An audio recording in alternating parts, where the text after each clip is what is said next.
He's been the #1 critic of US presidents for more than 50 years. So what does he think of President-elect Donald Trump? In this Upfront special, I'll ask Noam Chomsky.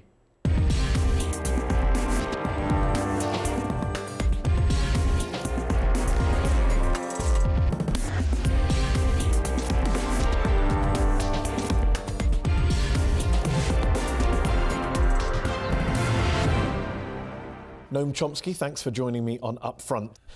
You've witnessed 15 presidents over the course of your lifetime.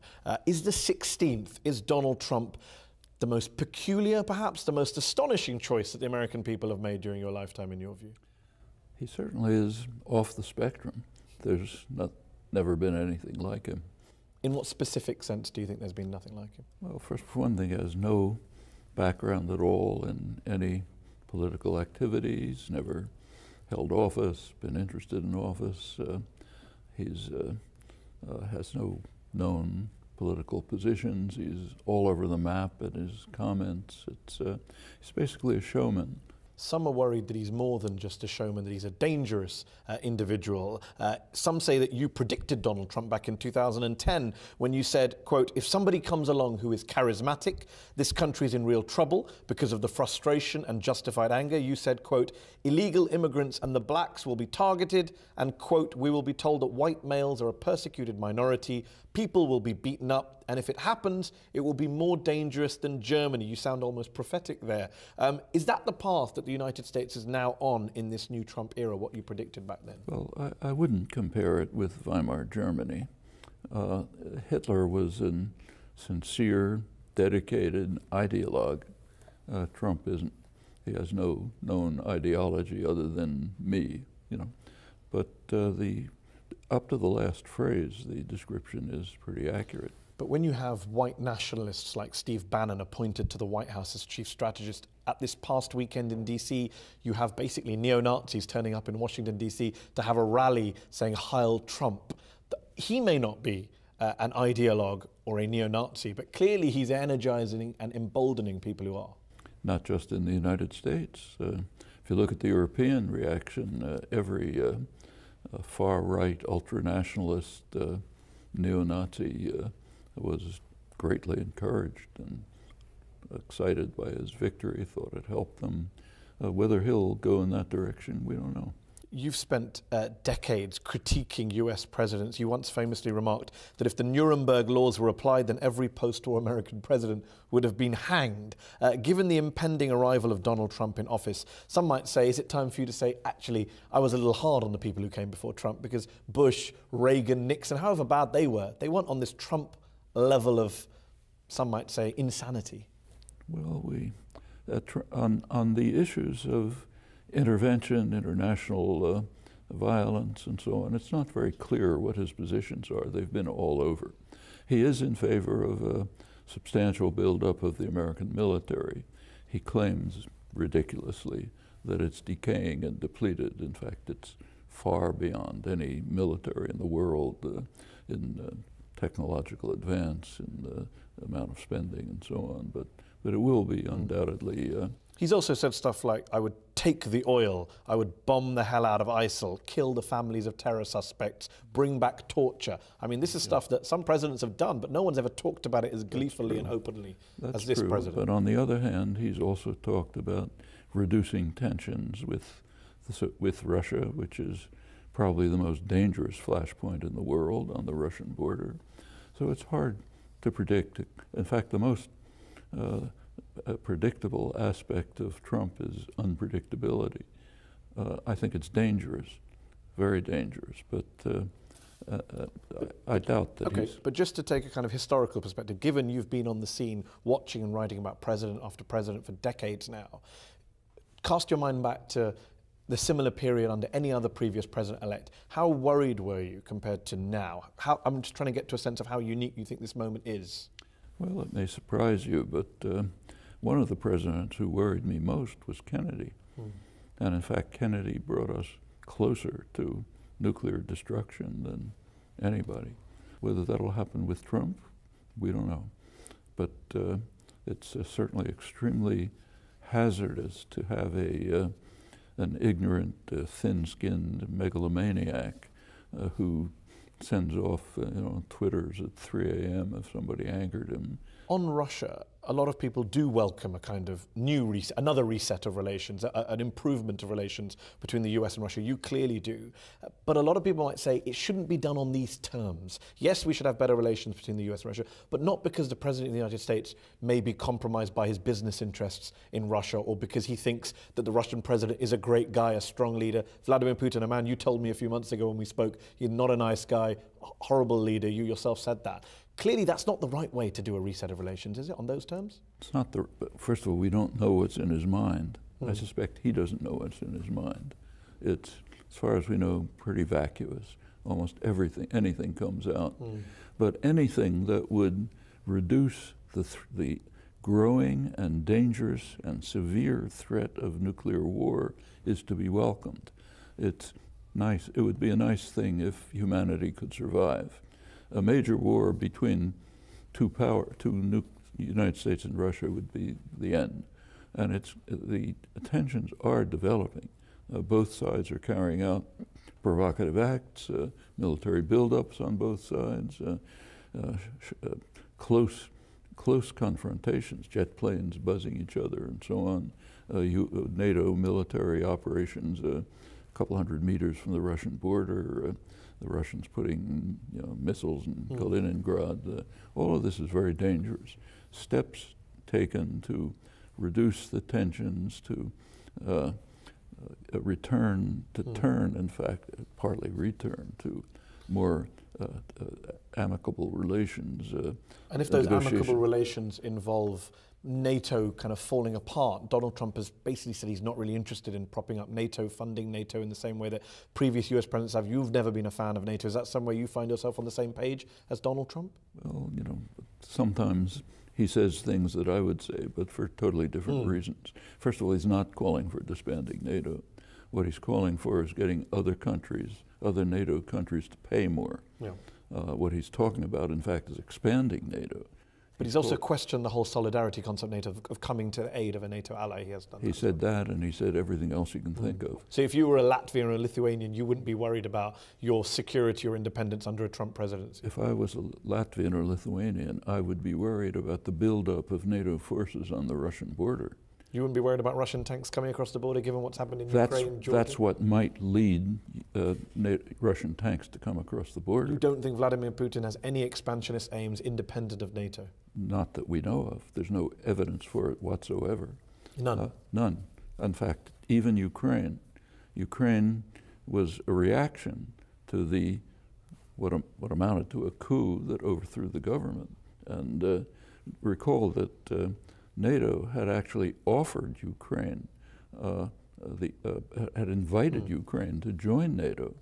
That's no...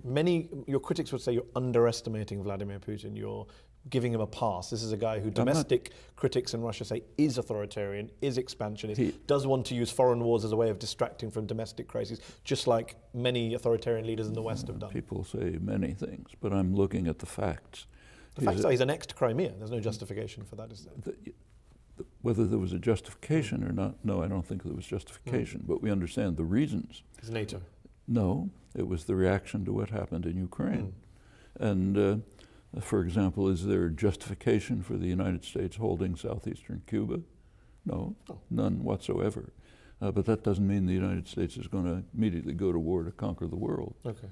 So you don't think anyone in those Baltic republics, for example, have nothing to fear from Donald Trump? They have a lot to fear from the buildup of tension at the Russian border.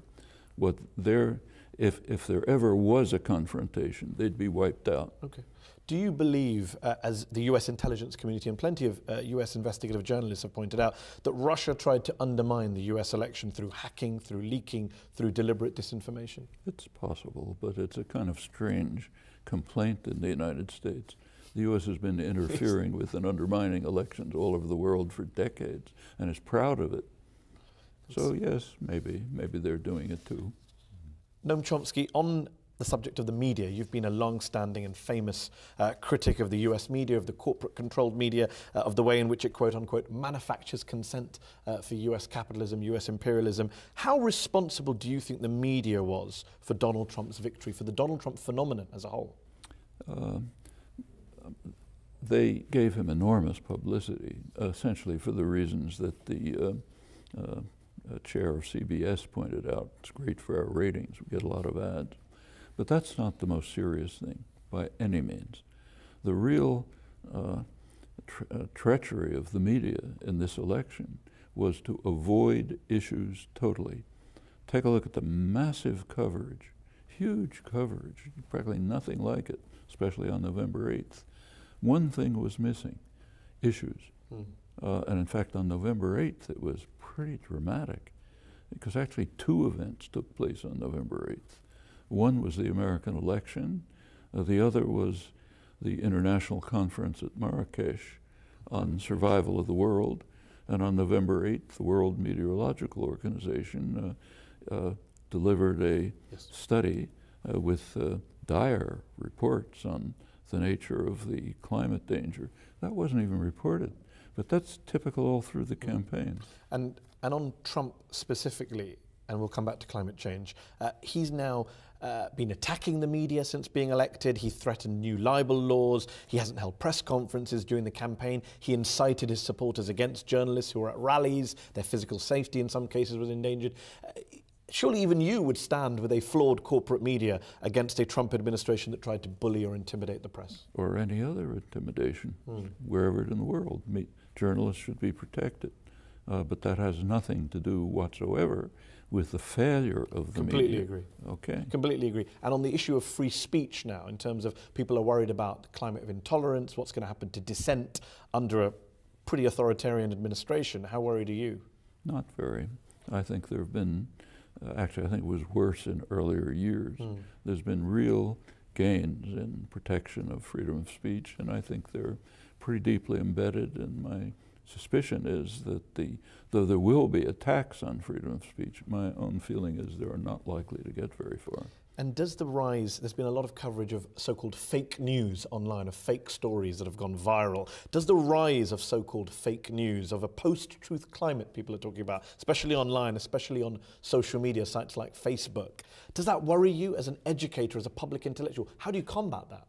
You combat it by being an educator, by trying to educate and organize and bring people to understand that they should use their critical intelligence to evaluate what they read, whether it's in the mainstream media or on some site that they're looking up, no other way. And it's a bad thing, but I think it can be overcome. You think it can be overcome? Yeah. In fact, one really dramatic result of the election, I mean, apart from the fact that Clinton won by maybe 2 million votes, is that among younger people, Clinton was way ahead and Sanders had an overwhelming majority. Now, that could be a positive portent for the future. Noam Chomsky, we're going to take a break.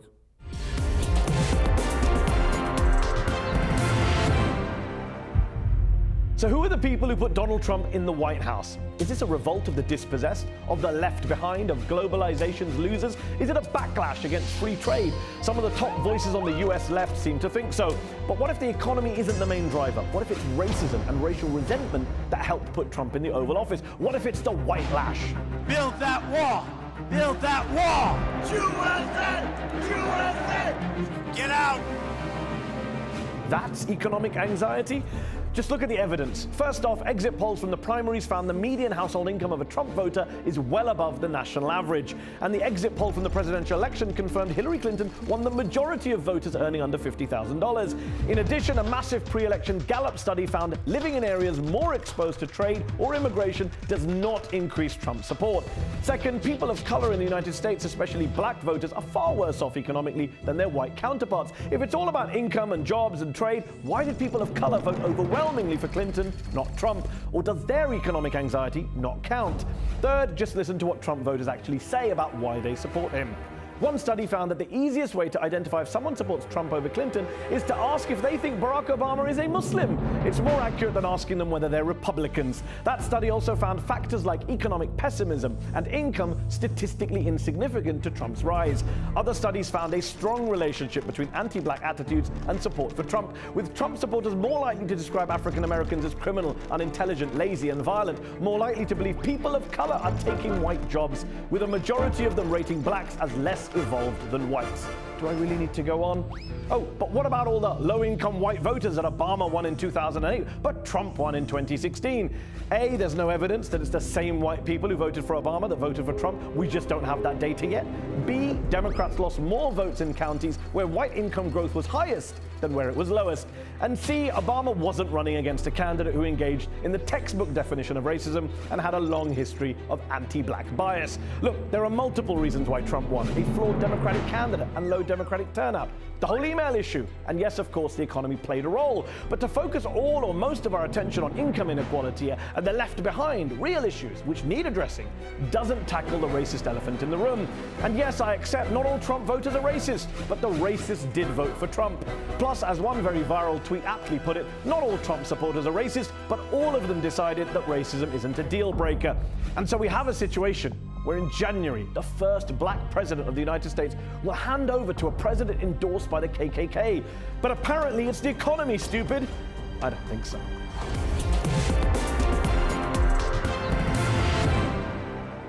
Noam Chomsky, what is your advice in terms of reforms, a US political system that looks broken to a lot of us outsiders? The second time in 16 years, a Republican has been elected to the White House despite winning fewer votes in the country than his Democratic rival. Would you get rid of the Electoral College? Would you abolish it, as many Americans want to see the abolition? Well, if I could snap my fingers, yes, but it's not going to happen. But it's not a system you think works? I don't think it works very well, but there's other problems too. The entire system of apportionment of delegates happens to give extra power to rural areas, which happen to be mostly conservative, Republican. The significance of elections are almost bought. Huge amounts of money go into elections, from the House up to the White House. The representatives, for the majority, in fact, do not represent their constituents. Yeah. If you look at, there have been good studies of the correlations between people's attitudes and the positions taken by their representatives. And for about 70% of the population, there's basically no correlation. These are really serious problems. The American political system happens to be pretty regressive in its structure. It probably wouldn't even be tolerated by the European Court of Justice, and it should be changed, but there are deeper issues. Of course. You were pretty explicit when I interviewed you earlier this year that progressives should vote against Trump, and if you were in a swing state, you would have voted for Clinton as the lesser of two evils. A lot of progressives didn't agree with you. A lot of young millennials, they voted for third-party candidates like Gary Johnson and Jill Stein, or they stayed at home and didn't turn out, saying Trump, Clinton, what's the difference? They're all the same. What's your message to those voters today who refuse to vote for Trump or refuse to vote to stop Trump? What's your message to them now that he's won and he's in the White House? Same as before. I think they're making a bad mistake. First of all, there are two issues. One is a kind of a moral issue. Do you vote against the greater evil if you don't happen to like the other candidate? The answer to that is yes, if you have any moral understanding. You want to keep the greater evil out. Second is a factual question. How do Trump and Clinton compare? And I think they're very different. I didn't like Clinton at all, but her positions are much better than Trump's on every issue I can think of. And I interviewed Slavoj Žižek, the leftist philosopher, Slovenian critic who you've criticized in the past. On this show recently, he said, in a kind of Maoist revolutionary terms, he said, Trump would shake up the system and could end up being a positive force in terms of undermining the status quo. Does he have a point? A terrible point. That was the same point that people like him said about Hitler in the early 30s. Because it backfires in the end? He'll shake up the system in bad ways. What the What it means is now the left, instead of, if Clinton had won, she had some progressive programs. The left could have been organized to keeping her feet to the fire and pushing them through. What it'll be doing now is trying to protect rights that have, and gains that have been achieved from being destroyed. That's completely regressive. Noam Chomsky, on Barack Obama, the left critique of his foreign policy record has been pretty clear. Escalating in Afghanistan, regime change in Libya, drone strikes in Pakistan, increasing aid to Israel. But there's also been a positive side to his record, surely, as well. The Iran deal, the reopening of with Cuba, the Paris Agreement on climate change, all of which are now at risk from a Trump presidency. Given the arrival of Trump, won't we end up missing Obama? Won't you miss him even a little bit? Well, the things that you mentioned, like, it's worth talking about them. Obama did move towards normalization of relations with Cuba. The reason is not the one that was given.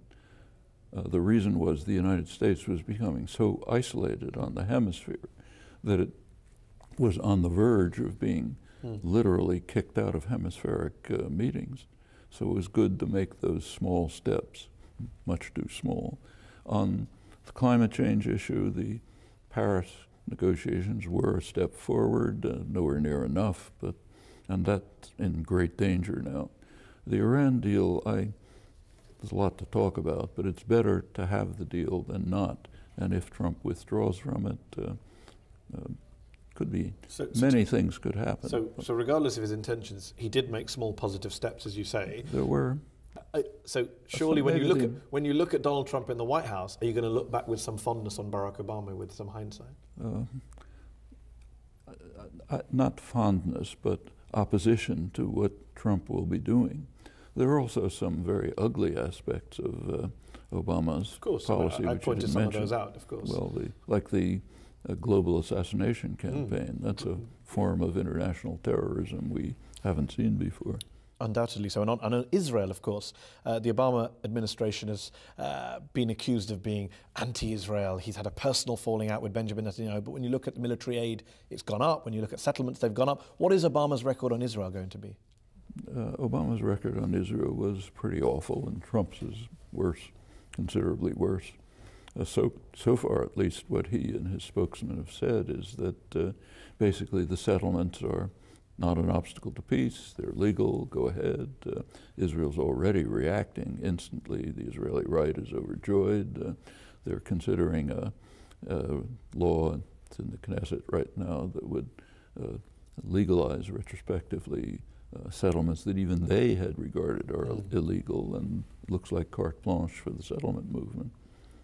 He's also talked about, of course, many presidents talk about moving the capital to Jerusalem. This one might do it. Just before we finish, Noam Chomsky, on climate change, you've called the Republican Party the most dangerous organization in world history because of their climate denial. What do you say to those on the left who say, look, none of our political leaders or parties are up to the task of tackling climate change, taking it seriously? Clinton would have been no better on climate change than Trump. That's what Jill Stein, the Green Party presidential candidate, said on the show a few months ago. So what? So who cares about the rhetoric? The fact is they're all as bad as each other on climate change. Which is pure nonsense. Clinton's programs are not good enough, but they're better than Obama's. So, for example, she called for having all U.S. households on renewable energy in 4 years. She supported the international agreements, Paris, and would have supported Marrakesh. The policies are not great, but there's been a considerable reduction. There are regulatory systems which have improved, reduced greenhouse gases. All of this is to the good. Furthermore, she provides a basis for moving on. In the case of Trump, it's radically the opposite. So let me ask you radically the opposite. Take a look at his proposals. So is it all over now for climate change? Is it too late to stop climate change? Well, we don't know, but it's certainly a radical setback. In fact, you saw it at Marrakesh. As soon as the election results were announced, the conference basically ended. No substantive results came out.